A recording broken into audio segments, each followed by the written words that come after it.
We have served in the city of Lublin.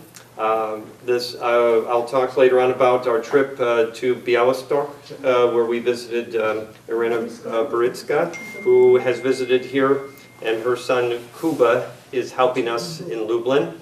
Her daughter Gosia lives here in Rochester. Gosia the Wrecker. Remember them. Yeah. And they're in Białystok. And then we went up to Świętino in the north there for the children's camp near Olsztyn. We came back through Warsaw, where I have relatives there. We now have 20 people we know from my relatives there in Warsaw. And also we took one trip to Krakow for our anniversary in June. And so that's a little bit where we've been in Poland. That's my cousin on the right there, and her mother, and her husband and 2 children. And they're visiting us in Lublin in this picture. Of course, the castle there. And we enjoy getting around on our bicycles when the weather is good. And we use buses every day to go into town for language school and other things. Language study involves studying with students from many countries. And here we have somebody from South Korea, a priest from Nigeria. Johanna's there on the right. And my friend there is from Turkey, and he's Islamic. And we had many discussions about what he believes and the Bible. And one of the things that God has blessed us with are missionaries in this city, not with our agency, but they've been very friendly to us and helped us in many ways. Pastor Randy Hacker is the pastor of our church, and the other missionaries have helped us too. Lublin Baptist Church. It's in a house. We've renovated the inside there. That's me preaching. That's actually Pablo there, the man I mentioned. There's Irena Barycka. Of course, Leslie on the left at a women's conference. And on the right is Veronica, one of our translators for the Story of Hope. Sorry for the ideas, but back to Lublin Baptist Church. Oops, go ahead. Lublin Baptist Church, that's a baptism a year ago last April. 8 people, 6 of them were from the Ukraine, and they're young people. God is doing a great work among the young Ukrainians that God has brought into our area. In the summer, we had more time to do some ministry, and so we did some children's ministries. It started with a trip to Helm and meeting Pastor Henrik there, and he was very open to us and what we wanted to do in the summer. And so when we put this on Facebook, our youth pastor, who is there on the left there, Pastor Justin, said we wanted to send our teens to Ukraine, but the parents are afraid of the war that is in that country, so can we come to Poland? And I said, I'll talk to Pastor Henrik, and Pastor Henrik has hosted youth groups before like this, and so he said he was able to do this.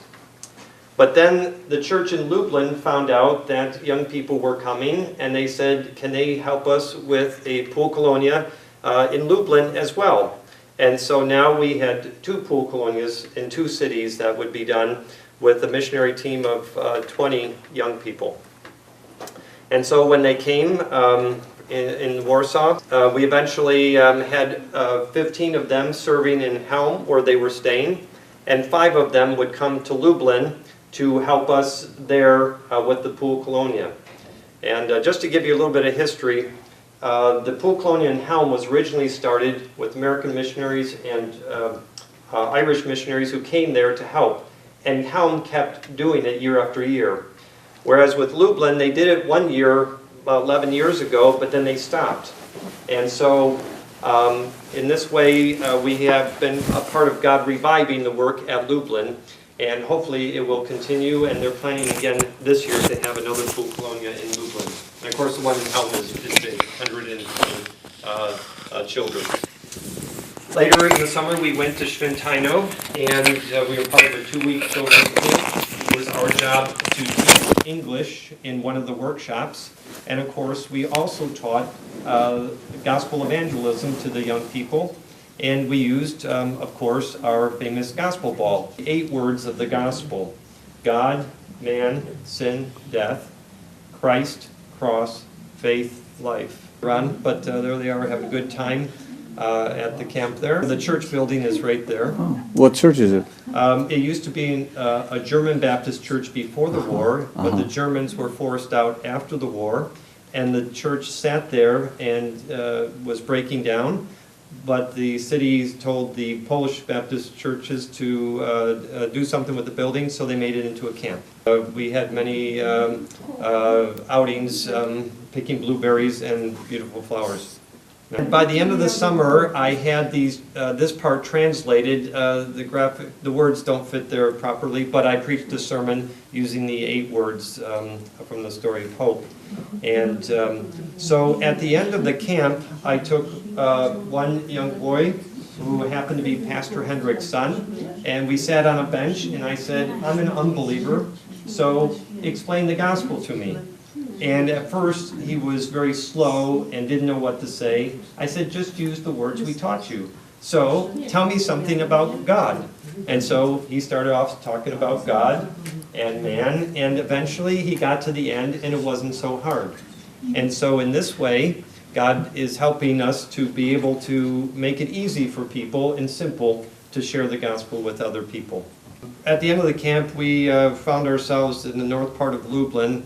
The van didn't drop us off in the place we wanted to be, but we were a little bit, how should we say, a little bit upset.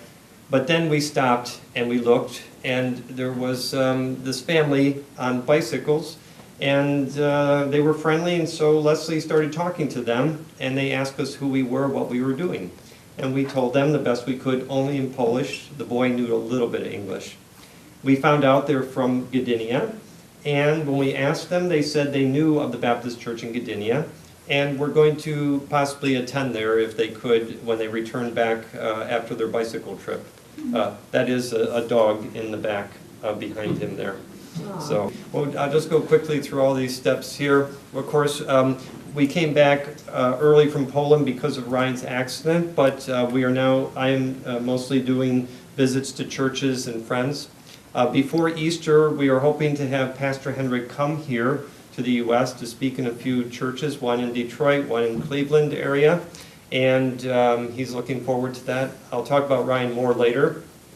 And we are still planning to return as planned in May, and our son Christian said he would take care of Ryan after that point. This next summer, we're hoping to do the pool colony at Lublin, maybe the camp again, and whatever other ministries we can. We will also try to start a discipleship group that will be a part of training people to do evangelism. And after that, eventually we do want to look for another city with a underdeveloped church, a new church, a small group that's starting in order to see them grow and built up. And we also hope to have a national ministry by teaching evangelism, especially when we finish translating the story of hope into Polish. We're about halfway done with that project. So you can just drop down the rest. We need more prayer partners. We need to raise a few more funds because only 70% of our funds are committed. People have said they're going to give in churches. The other 30% come in special gifts. And that's how we've been able to go the first 2 years, but we need to have more regular support, and we are going to need a car finally. We cannot use buses like before because we'll be traveling from city to city, so we'll need a little bit more there. Our basic plan is to disciple people so that they become healthy, strong, and growing believers who meet in new groups and develop new churches as they give out the gospel to people. And we're glad to be a part of doing that. Our apartment is in the background there. And as I said, the farmers there will plant on any bit of ground that's available there. And you can see they're building new buildings in Poland and continuing to expand the highways there. But we want to see the Church of Jesus Christ faithfully preaching the gospel and expanding throughout Poland, especially to those who do not have a personal faith in Christ. Nice t-shirts. Yes. Leslie got us those. Okay, about Ryan. October 18th, he was in a motorcycle accident where he struck a car very hard, and even though he had a helmet and a crash jacket, he had numerous bleeding in his brain and swelling. The first 5 days were very critical, and at one point we thought they would not be able to save him. But in the last attempt, they used a medical coma, and his pressures and swelling went down, and he started to come out of the coma. And it was very, very slow, but after those 5 days, Leslie said to me as we were leaving the hospital, I feel like the women of the Old Testament, where it says, and they received back their children from the dead. And in fact, we have received Ryan back, as it were, from the dead.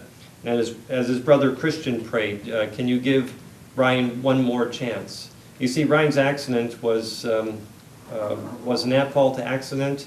He was not riding his motorcycle carefully. And even though he accomplished great things in his first 2 years of adult life, becoming a Marine, playing in the band there at Quantico, representing both our country and representing the Lord Jesus Christ in many glorious ways, there were things in Ryan's life that we believe God wanted to work with. And God has given him a new chance, not just to see his body restored, but we're also hoping spiritually he will be stronger than even before. This morning at church, if he did like before, he would take the microphone and say in his hoarse voice that he thanks God for God's healing, and he's looking forward to God doing more through his life. He, this past week, was beginning to walk with a walker with wheels. He was showing off to his Marine buddies. He said, I don't need this, and he threw it forward, and he took a few steps like this. And in some ways, he's right. It's Marine, right? He's a Marine, yes. He has always been our Marine. When we wanted to, when we were praying about what place to go in the world in missions, it was Ryan who said, why don't we go to a country that doesn't have as many missionaries? That's Ryan. It's always been him. Mm-hmm. And so he was showing off to his friends what he could do, but the problem is what he can't do. And we have to watch him so he doesn't fall. We don't want him to have a setback like he did 2 weeks ago. His throat is very weak. He cannot eat anything. He gets all his food through a tube. But on tomorrow morning, they'll allow him to have ice chips again. And later, maybe some applesauce. And he has many good therapists. The hospital is just wonderful. This was designed for the soldiers coming back from the first Persian Gulf War.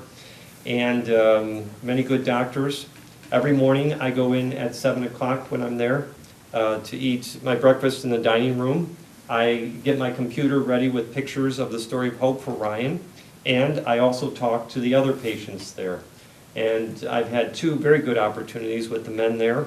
And so if you can pray for Thomas, who said to me he's willing to study the story of hope, and I'm thinking that he eventually might make a decision to follow Christ. After the first couple days of this, on Monday I came back to him and he says, you will never believe what happened. My son came yesterday and we talked about the times before when he was little. I said to him, confessed to him how I wasn't a good dad and things I've done wrong, and so we reconciled our relationship.